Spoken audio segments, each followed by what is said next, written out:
Demon level monsters are creatures that would be considered as endgame villains in different fictional stories. Multiple creative design monsters with different abilities that could pose a threat to a city's function or even its destruction. As a matter of fact, the reason the S-class heroes are considered to be anomalies is because they can't contend with these crazy monsters. So in today's video, since these demons are definitely not equal in power, we will be ranking all of them from weakest to absolute strongest. However, there are two things I gotta note before starting these rankings. One, this list may change in the future for possibly attaining more power scaling knowledge or subscribe to a different interpretation. I mean, there are some characters that are hands down stronger than the others, which you cannot debate as they have the support of the narrative and the authors, but also other characters that could have some arguments on the table to being above or below others. So when it comes to these, it's perfectly fine if you have a different interpretation. Two, we'd be ranking them based on their overall effectiveness and how they performed against different characters, as you could argue that some of them are more durable, faster, or has some sort of ability that would make a difference. So if I say character A is above B, it doesn't mean he's above him in every aspect, and it surely doesn't mean he'd be able to 100% win against him. It just means in an overall spectrum, as a demon, he performed much better than the latter. And with that being said, let's start ranking these demon level monsters.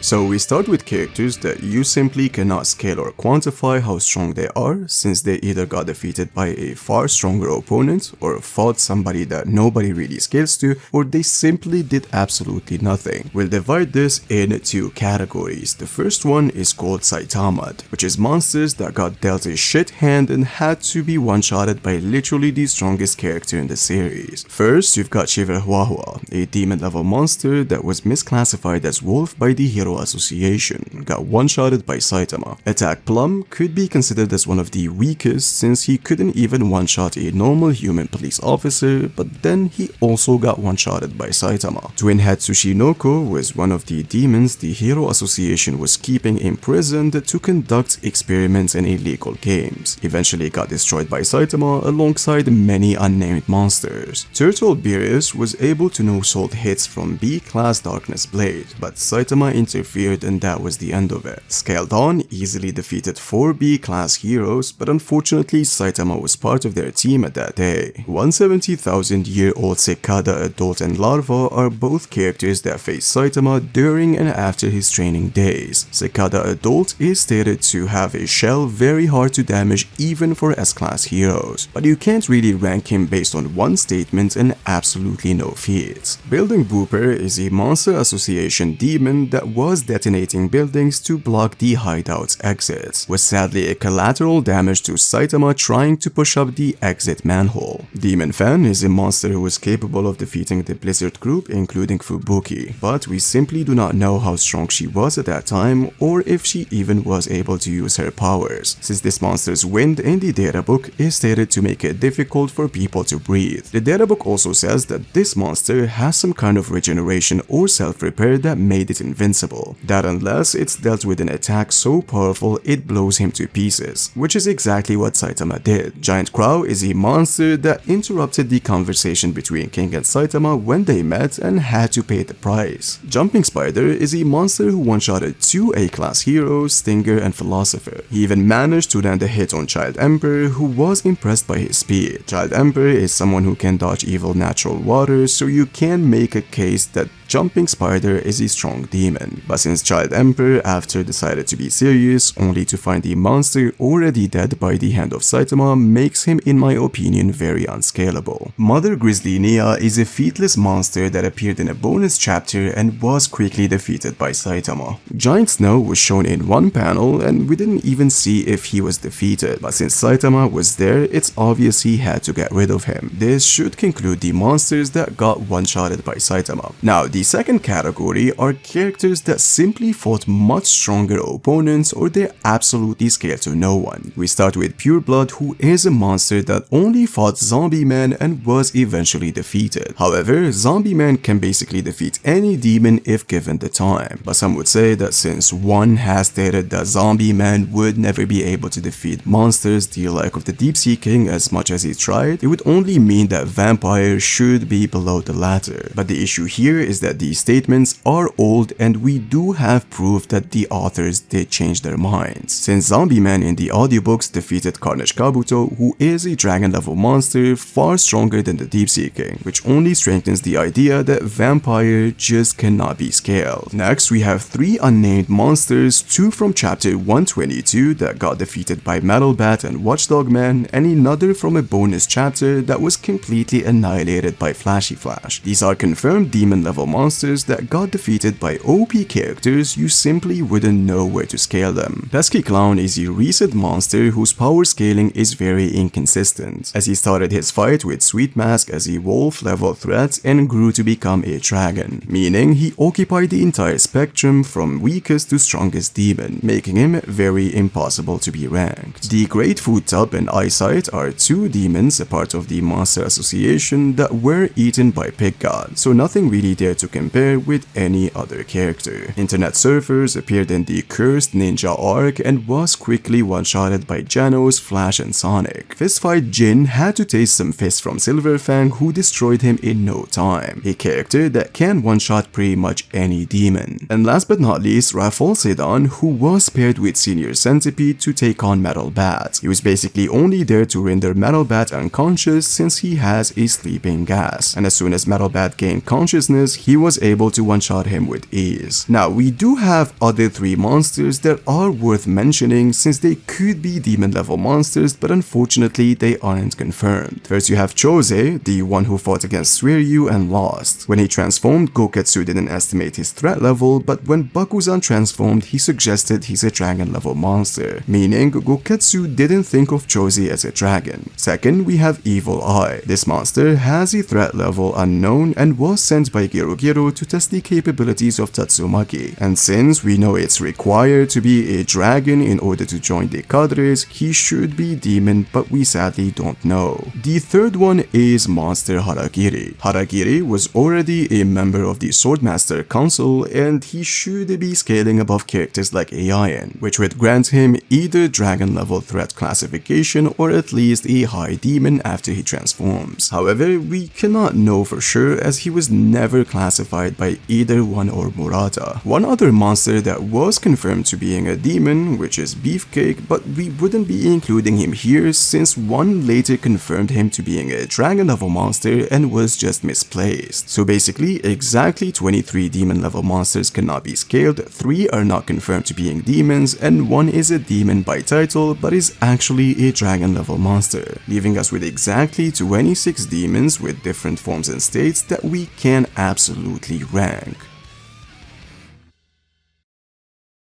Starting off this list in D tier at number 31, we have Macho Daikon. Daikon is an official demon level monster that was taken out by the Surly Brothers, a team that consists of 1A, B, and C class heroes. All of these heroes were actually super surprised they pulled up such feats, but Smileman doubts it was an actual demon level monster. That whole chapter in itself implies that disaster levels are often not accurate for not attaining enough information, since just after they defeated Daikon, a wolf level monster appeared by the name of Scrawny Beans. They had to find out the hard way that it's an actual dragon level threat, which means Macho Daikon was a demon only by title, but in truth he was much weaker. At number 30 we have Kitten Grizzly Nia. So we've already talked about Mother Grizzly Nia and concluded she's unscalable, but we can get an idea of how strong her 2 children are. One of them fought against Janos and the other fought against Stinger and Kenji. So this Janos has has an arm set we've never seen before outside of this bonus chapter, and my headcanon tells me that this is a temporary set he wears before he gets the G4 upgrade, since this bonus chapter takes place after that fight. The point is, we simply do not know how capable he is. Did he downgrade waiting for the G4 set, or was he at the same performance as before? But nonetheless, the monster was able to land a sneak attack on him, and that's only due to its stealth ability mentioned in the data book. But then, it didn't take too long for Genos to easily destroy him afterward. The other kitten was also seemingly defeated by Stinger and Genji, two A-class heroes, which means this demon doesn't meet the Hero Association criteria of requiring at least 10 A-class heroes to defeat, which makes them low level. At number 29, we have the Three Crows. So the Three Crows are who used to be Goketsu's disciples, and fun fact that people don't really know about, which is not really related to this video, these monsters are tied to the martial arts Goketsu uses. Sure, we've never seen it or heard of its name, but if you pay close attention to the panel that showcases the combination of martial arts Garu used to attain the Godslayer fist, you then would be able to see that there is a fist that goes by the name of Ultimate Fist of the Yatagarasu. Yatagarasu is a mythical three-legged crow from the Japanese mythology, and since the Three Crows were his disciples, it indicates that the name of his martial art is the Ultimate Fist of the Yatagarasu. Now, the reason they're one of the weakest demons we've ever seen is simply because they were one-shotted by a Fatigue Suiryu and two A-class heroes, which makes them individually Tiger-level monsters, so no need for an S-class hero to get involved to defeat them. At number 28, we have Base Mosquito Girl. So Mosquito Girl fought first chapter's Genos, basically the weakest Genos we've ever seen, and she herself concluded that if the fight continues this way, he'd be able to defeat her. The reason she is this low is because anybody above her can either compete with this Genos on a higher level or can simply tangle with an even higher upgrade. Which takes us to number 27, we have Armored Gorilla. So Armored Gorilla is considered to be number 3 of the House of Evolution monsters, which means he should at least be above base Mosquito Girl. He actually fought the same Genos and was able to tank and incinerate point blank. Although Mosquito Girl could be faster since she was able to dodge most of his attacks and even take off his arm, but it is inconclusive by the House of Evolution standards that Armored Gorilla is the third strongest under normal circumstances. At number 26, we have Transformed Mosquito Girl, which is a state that she attains after absorbing a large amount of blood that boosts her strength considerably. This should be a no-brainer since the same Genos who defeated Armored Gorilla was blazed and completely toyed with by this version of Mosquito Girl to the point of attempting to destroy himself. He simply had no chance in doing anything against her, which solidifies her being above Armored Gorilla. At number 25 and 24, we have Beast King and Dehydrated Deep Sea King. And I gotta admit that Beast King could be higher, but we just do not know how he would compare with other demons on this list since after all he was defeated by Saitama. The reason he is here is because it's the safest place you can put him at. However, I rank him above Transformed Mosquito Girl simply because Dr. Genius, even after seeing the footage of her getting one-shotted by Saitama, still sent the Beast King to bring him in. Dr. Genius had absolutely no reaction at all to her defeat, and he referred to Mosquito Girl as merely being a prototype. But when Beast King was defeated, he was actually shitting himself. This should make sense since Beast King is only behind Carnage Kabuto in the House of Evolution rankings, who's a dragon level monster. Dehydrated Deep Sea King, however, was able to take down two A-class heroes with ease, completely destroy Puri Puri Prisoner, match Sonic for a brief time, and no-sold his attacks. And in the anime, he was able to tangle with an even higher upgraded version of Genos for a brief time. The reason I say the anime is because of something that not a lot of people are actually aware of, which is that Genos appeared to be fighting Dehydrated Deep Sea King. But in the manga, he was fighting a partially transformed state since he's slightly bigger and his crown doesn't suit his head, which completely matches the webcomic version. But nonetheless, the Beast King could be above Dehydrated Deep Sea King, but we simply do not know. I'm also aware that a lot of people value the Deep Sea King and think he's a really strong monster, but we'll get to why he actually isn't in the next tier.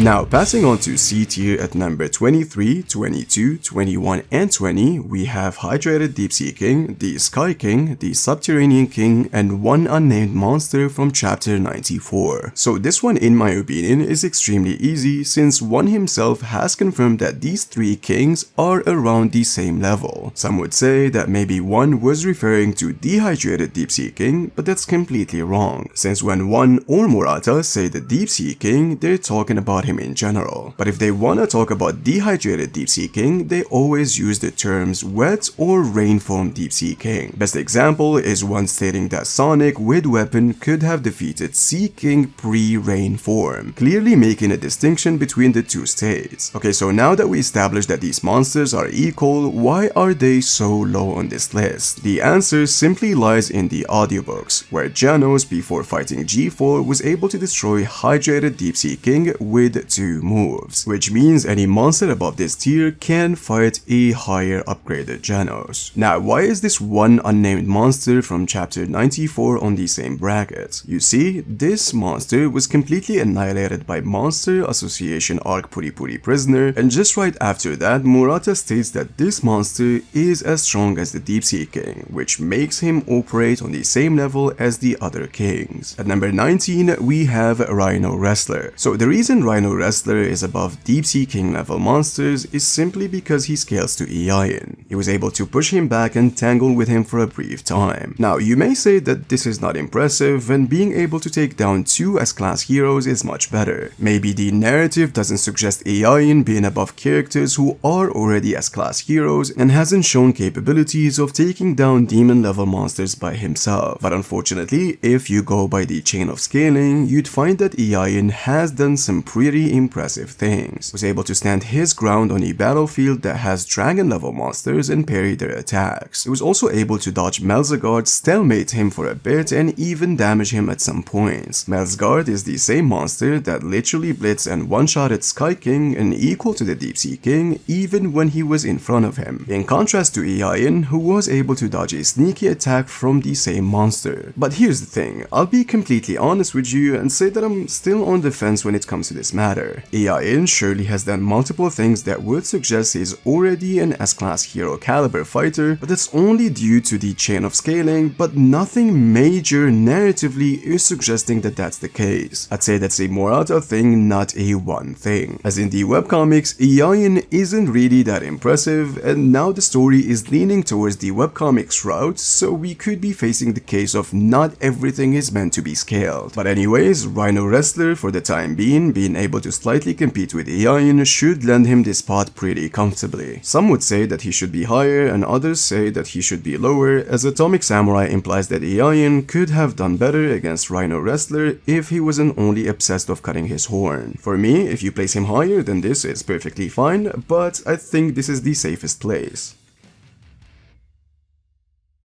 Now, passing on to B tier at number 18, we have Do S. Now, Do S is a very weird monster that could be considered as one of the weakest, since we've never seen her operate on a grander scale when it comes to physical confrontation, except for that one time where she was able to hurt Amai Mask's face, but that's not really why I put her so high on this list. You see, Do S was facing the Samurai Trio, and while they were able to defend in most parts, she was going to control Bushi Drill if he wasn't saved by Sweet Mask. So her ability to overwhelm her opponents and use her whip to control them is a very troublesome application. And as far as we know, all those who are below her should be stronger in a physical sense, but they have no way of defending against it if they are completely distracted by her goons. She also seemingly has the ability to regenerate even after having her head crushed by consuming monsters' blood. So at the end of the day, if you think she should be way lower or even higher, I have no problem with it. She just gets more or less dangerous depending on different conditions. At number 17, we have Devil Longhair. So Devil Longhair scales to the Samurai Trio, as he was able to overwhelm all of them and only lost because it's a 1v3 battle, since his fighting style favors him heavily in a 1v1 fight. Bushi Drill after confirms that more than one blade was required to defeat him, which would mean he would have been able to defeat Eion. So basically, the reason he is this high is because he definitely definitely did better than Do-As and Rhino Wrestler, gave the Samurai Disciples an extreme difficulty fight. At number 16, we have Free Hugger. So I'm very aware that this might be a very controversial placement, but to be completely honest, I rank those who gave trouble to Monster Arc Puri Puri Prisoner much higher than those who can fight against the Samurai Disciples. If you wanna switch placements, it's perfectly fine, but Puri Puri here should be the same one who Ian himself was really impressed by against Melsgard. Not only that, but judging that Puri Puri was completely naked against Free Hugger suggests that he was struggling against him at full power, as he was also cut and injured in multiple places. But again, if you think that Free Hugger is a one-dimensional monster, which is fair and should be placed a little bit lower, it's perfectly fine. Which takes us to number 15 and 14, we have Bakuma and G4. So Bakuma was able to also slightly hurt Puri Puri Prisoner, but in this case, Puri Puri should be stronger than the one Free Hugger fought against, as later Neon confirms that Puri Puri actually powers up and evolves after taking damage, which means the damage he took from Free Hugger alongside all of the heavy attacks from Bakuma made him gain a stronger boost to the point of developing this new vibration style. The point is, Bakuma fought a stronger Puri Puri and had to suffer the consequences. G4's case, however, is pretty simple. He managed to fight beginning of season 2 Janos, who two-shotted the Deep Sea King in his hydrated form in the audiobooks. Janos also states that G4 might have higher performance than even himself, so much so that he forced Janos to use outside factors to defeat him, which means this robot gave Janos a hard time, whereas Deep Sea King level demons would have been one-shotted. However, do we know for sure that G4 is stronger than Bakuma? Not necessarily, as both of them fought opponents who can one-shot Deep Sea King level monsters and lost. But since Bakuma was destroyed by Puri Puri quite easily, whereas G4 gave Janos a harder fight, I made the decision to rank them this way. Now before we jump to A tier, I wanna remind you that especially regarding the B tier ranking, switching these opponents should be fine, as it all boils down to if you think fighting Puri Puri or pre-G4 Janos is more impressive than fighting the Samurai's disciples.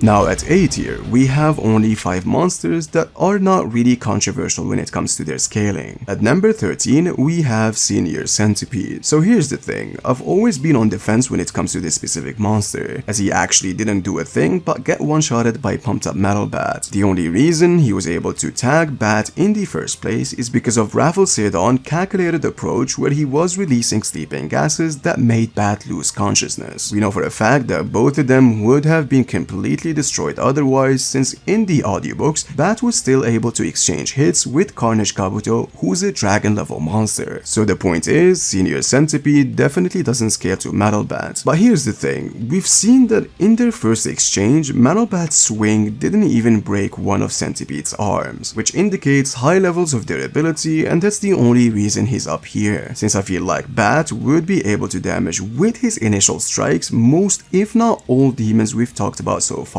Some would argue he should be higher, but I feel like this is really the safest place you can put him at. At number 12, we have Face Ripper. So Face Ripper is a 10 pages monster that most people don't even remember, but unfortunately, due to the chain of scaling, he should be this strong, as he was fast enough to fight post G4 Janos, the same guy who was being relative to Speed of Sound Sonic. His upgrade of Janos has higher performance than the one who fought G4, and according to Janos, each time he upgrades, he boosts his destructive power, and according to Saitama, each time Janos gets new parts, he becomes faster, meaning Face Ripper was able to fight a stronger Janos, damage him, and legit block one of his incineration cannons. Janos after obviously defeated him at the cost of losing one of his arms. Now cracking the top 11, at number 11 and 10, we have Gale Wind and Hellfire Flame, and we're obviously ranking them separately and not considering them as a one unit. So some of you would say that these two guys should be much higher for showcasing relativity to Flashy Flash even in their human state, as both of them were able to block and dodge some of his attacks. However, it's glaringly apparent that Flash is heavily holding back to get information on who sent them to assassinate him. You can also find strong evidence of this in recent chapters where they got one-shotted before they could even react. The reason they're here is because both of them were at least relative to Sonic, who fought Janos, who defeated Face Ripper, which technically means since they can individually overwhelm the previous monsters. Yes, for sure, they eventually blitz Sonic, but that's only when one of them transformed, as Sonic before that was still confident he can take them on. So there is absolutely nothing that suggests they should be scaling higher than him without their transformation. Which takes us to number 9, a fan favorite monster, Awakened Cockroach. This one should be self-explanatory, as this monster outright gave the same Genos, who was relative to Sonic, the hardest fight in the tournament arc. Although Genos was only operating using one of his arms, but it still doesn't matter since the fight was just too one-sided and Awakened Cockroach was toying with him the whole time. The only reason Genos won is because he predicted he'd attack from the back and used an adhesive liquid to restrict his movements, something he prepared to use specifically against 4-fold Funeral Sonic. And since Sonic was able to match wind and flame in his base, it's safe to assume he'd be faster in his 4-fold Funeral state. Awakened Cockroach also is designed to fight fast opponents due to his precognition ability that helps him dodge most attacks before even noticing them coming. You can also argue that he managed to tank some initial heat from the incineration cannon before he escaped, which means, in my opinion, the strongest character in A tier should be Awakened Cockroach. And just an additional note before going to S tier, A tier is the level where I would be putting Chose if he was confirmed as a demon level monster.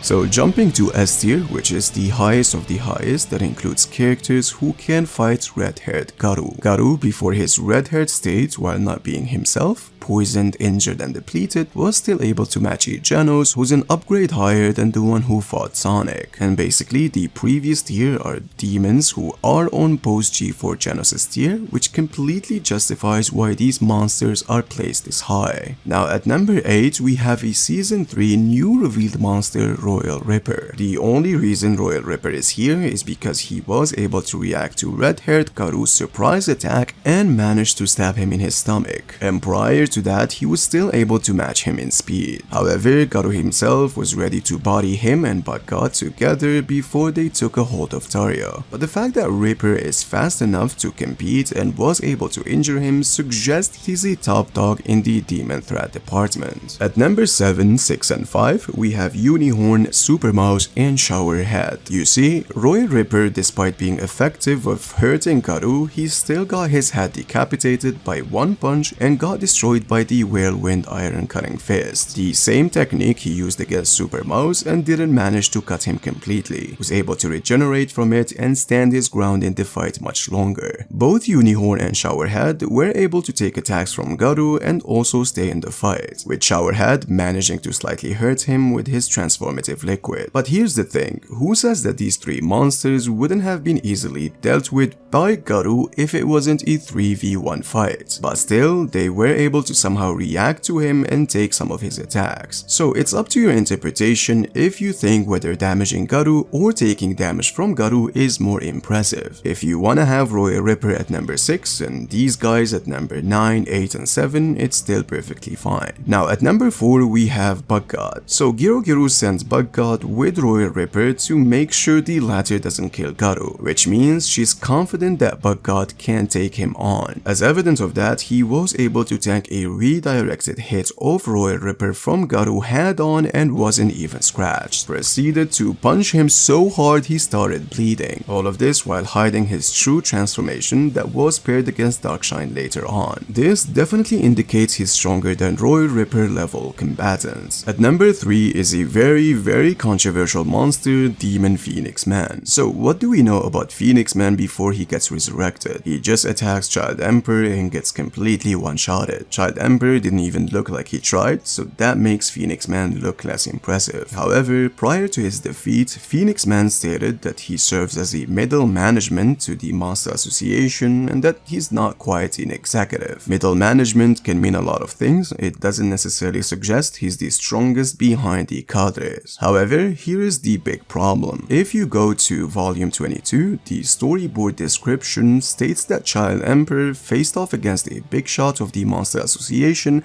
named Phoenix Man. He overwhelmed him with the power of technology. So big shot, what does that mean? I did some digging with the Japanese language, which means looking at the raw version of these panels and storyboards. You see, when you translate this, you'd find that the author used the word kambu. Kambu in Japanese means management, executive, staff, leaders, etc. And since he said middle management, it could be a mistranslation in the volume description. However, that's not really the case. The word used when Phoenix Man was talking to Child Emperor was kanrishoku, which has only one meaning: management. As a matter of fact, Child Emperor asked him if he is a leader before, and in Japanese he says kambuka, the same they used to describe Phoenix Man in the volume description as a cadre, which means the volume considers Phoenix Man an executive. However, this highly contradicts what Phoenix Man said in the story, as he literally denied being one. So it could be that the volume description was not only talking about Phoenix Man at that state, but referring to him as a cadre from the start, knowing what he's capable of doing and what he would be evolving to. Which means you either believe that Phoenix Man was a cadre due to volume description, which makes him one of the strongest demons we've ever seen, or think he shouldn't be scaled based on this wonky statements of him being middle management, as it can mean a lot of things. Both are perfectly healthy interpretations, but for this video, we'll place Phoenix Man at number 3. At number 2, we have Robot G5. G5 is pretty easy to put here, since if you think Phoenix Man is number 4 and got one-shotted by Child Emperor without even trying, then it's obvious that G5 is above him, since Child Emperor didn't want that smoke against him, as he would be wasting more gadgets and could possibly resort to Brave Giant, Oni non-cadre, and obviously that would be a waste. And for those who would say that maybe Phoenix Man shouldn't be at number 3, this is not the only thing that upscales G5 this high, as he was able to withstand the Atomic Slash and make a run for it. Atomic Samurai states that G5 is more durable on the inside, so much so that he wasn't completely destroyed by a crazy attack like the Atomic Slash. He was also sent by the organization to investigate both heroes and monsters. They obviously wouldn't send some fodder demon, which should place him this high. Now, honorable mention before we go to number 1, we have the off-screen demon who was able to give current Genos trouble in the manga. So Genos at this time replicated the death punch of Saitama, who was able to hang on the surface battle against the cadre. Commented he can now fight dragon level monsters and low diff the Forest King. So giving this Genos trouble and harming him should lend him a spot at this tier for sure. But since we've never seen the fight and he may actually be misplaced, we should not be ranking him in the first place.